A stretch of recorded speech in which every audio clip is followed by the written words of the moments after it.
अस्सलाम वालेकुम। आज हम लोग बात करेंगे लव्स परवर्ट के बारे में। परवर्ट यानी कि ठरकी भी कहा जाता है। ठरकी उस इंसान को कहा जाता है कि जिसे दूसरी जिन्स यानी ऑपोजिट सेक्स की तरफ वो बहुत ज़्यादा कशिश होती है। वैसे तो हर एक को होती है, लेकिन ये जो ठरकी लोग होते हैं इन्हें ज़्यादा होती है। ये ज़्यादा कोशिश करते हैं अपने आप को अ, उस जो ऑपोजिट सेक्स है उसके साथ ताल्लुक़ कायम करने की कोशिश करते हैं, जिस्मानी ताल्लुक़, जिनसी ताल्लुक़ कायम करने की कोशिश करते हैं, उसके लिए हीले बहाने ढूँढते हैं और पूरी कोशिश करते हैं कि किसी तरह ये मामला हो जाए। मतलब अगर लड़का है तो उसकी कोशिश होगी कि वो लड़कियों के साथ ज़्यादा से ज़्यादा वक़्त गुज़ारे, उनके साथ बातें करे, उनके साथ उठे-बैठे, ताकि उसका जो जिनसी ताल्लुक़ कायम करने की ख़्वाहिश है और ज़रूरत है वो पूरी हो सके। और यही चीज़ फिर लड़कियों में भी है कि वो लड़कों की तरफ ऐसे राग़िब होती हैं, जो ठरकी हैं। मैं उनकी बात कर रहा हूँ, सबकी बात नहीं कर रहा यहाँ पे। लेकिन ठरकी है कौन? इसमें हमें ये समझना होगा कि जो लफ्ज़ परवर्ट है, ठरकी है, जो बनाया गया है ख़ास किस्म के लोगों के लिए।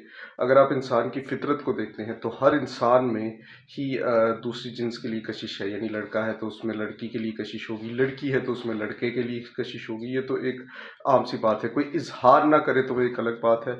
इज़हार ना करने की भी कई वजूहात हो सकती है। बाज़ औक़ात लोगों में कॉन्फिडेंस ही नहीं होता। मतलब अगर लड़का है ये तो उसमें इतना कॉन्फिडेंस नहीं है कि वो लड़कियों से बात कर सके, इसलिए वो पीछे रह जाता है। या लड़की है, उसमें कॉन्फिडेंस नहीं है कि वो लड़कों से बात कर सके, तो इसमें वो भी पीछे रह जाती है।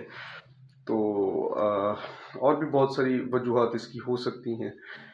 तो बाज़ औक़ात मुआशरे का प्रेशर होता है। मुआशरे में आपने अपनी अच्छी इमेज बनानी होती है। आपकी कुछ फिर हया का भी बहुत ज़्यादा इसमें अमल दखल होता है कि हया जब आपकी नज़रों में हया है तो फिर आप ज़ाहिर है गैर महरम की तरफ नहीं देखेंगे। और अगर लड़की में हया है तो वो अपने आप को पूरा अपना सतर ढाँप के रखेगी, सर से लेकर पाँव तक। लड़के में हया है तो वो अपनी नज़रों में हया रखेगा, नज़रें नीची कर लेगा। लेकिन बहरहाल इंसान की जो फ़ितरत है उसमें ये चीज़ लाज़िम है कि उसे कशिश होगी, उसे लाज़मी कशिश होगी। तो फ़ितरतन हर इंसान में ये जज़्बात होते हैं। फ़ितरतन हर इंसान के जो हार्मोन्स हैं वो बूस्ट करते हैं। फ़ितरतन हर इंसान में कशिश होती है और फ़ितरतन अंदर ही अंदर हर इंसान में कहीं न कहीं ठर्क के जज़्बात होते हैं। बेशक वो इज़हार करे या ना करे या ना कर पाए। वो उसकी अपनी शख़्सियत और उसके हालात पर डिपेंड करता है। लेकिन नेचर इंसान की जो रब ने बनाई है वो ऐसी ही है कि उसे जो दूसरी जिन्स है, जो अपोज़िट सेक्स या जेंडर है, उसकी तरफ उसे कशिश लाज़मी होगी।